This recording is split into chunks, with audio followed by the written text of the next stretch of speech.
Hey guys, welcome to Tech End. I'm Jeevan, and today we're going to be seeing what we know so far about the Galaxy Note 7.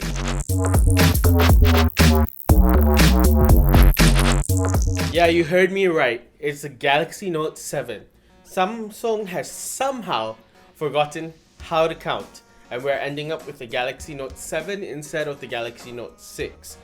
But if you consider the Galaxy Note Edge and the Note 3 Neo, we're actually seeing the 8th iteration of a Samsung Galaxy Note phone.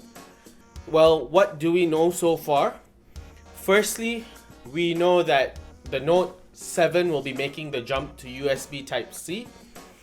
This was confirmed by a leak from a manufacturer called Olexar, who does accessories for various devices. Another thing that we know is that Samsung is actually gonna opt for a bigger screen. This makes sense because the 5.5-inch screen of the S7 Edge actually felt really comfortable with its dual edge display, which we will see coming back in the Note 7. How big exactly? Well, rumors put the size of the screen between 5.8 and 6 inches. The screen will definitely be Quad HD, like what we saw in the S7 and S7 Edge. The interesting part is we have rumors of a Snapdragon 821 variant of the Galaxy Note 7. It is likely that the American market will be the only market getting this processor, simply because that was the trend that we saw with the S7 and S7 Edge. The rest of the world, we got the Exynos variant. According to rumors, we are seeing the Exynos 8893, which is an octa-core processor. However, the Snapdragon 821, which was just announced, actually comes with a 10% jump in performance compared to the 820, which is good for Snapdragon.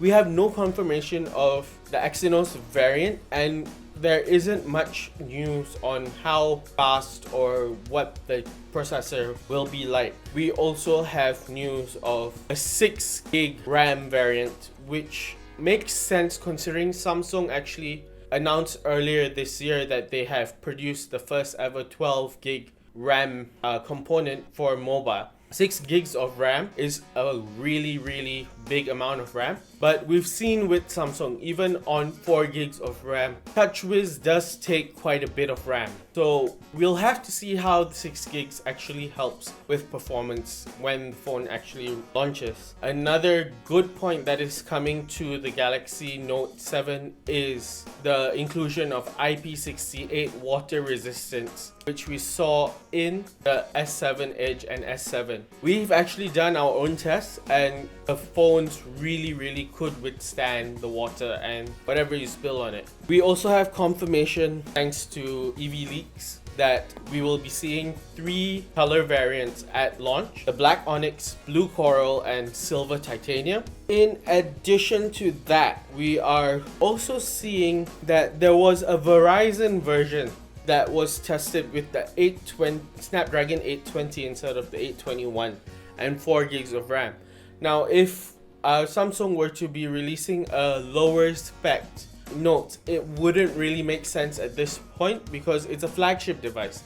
And if you're having 2 variants, maybe a flat screen and a curved display, it wouldn't make sense for Samsung to actually differentiate it that way, although they may try to hit 2 different price points with the Note 7. Another thing that we saw in the leaks is that the Note 7 will be coming with an iris scanner. This will be a first for any mobile device, and we actually saw that the faceplate of the Note 7 leak with a space for the iris scanner. So it's very likely that we will be seeing it. Another thing that we know so far is that the Note 7 will see the launch of a new take for Samsung on TouchWiz called Grace UX. We actually saw this leak earlier this month. The UI actually brings a lot more material design into TouchWiz and actually refines it really nicely.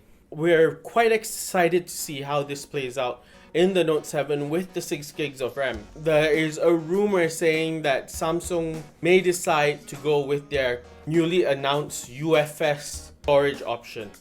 This would be really interesting to see But the big challenge comes in that the micro SD and UFS standards don't really go hand in hand. Samsung will have to figure out how to consolidate what's in the market right now and with their new UFS standard. Based on rumors, we see that they may be opting to actually produce a hybrid UFS micro SD slot for the Note 7. Another thing that I hope Samsung addresses is the use of the SD card. In the S7 and S7 Edge, you had the option to go dual SIM or go single SIM with an SD card. I hope Samsung incorporates both of it, like we've seen in some of their other devices, where you have dual SIM and the micro SD card into the Note 7. Another thing we actually saw was the licensing of the device in Russia, which would mean that it is more than likely that Europe will see a launch this year. Gear VR is looking at getting an upgrade, most likely to support USB Type-C, which we will be seeing in the Note 7.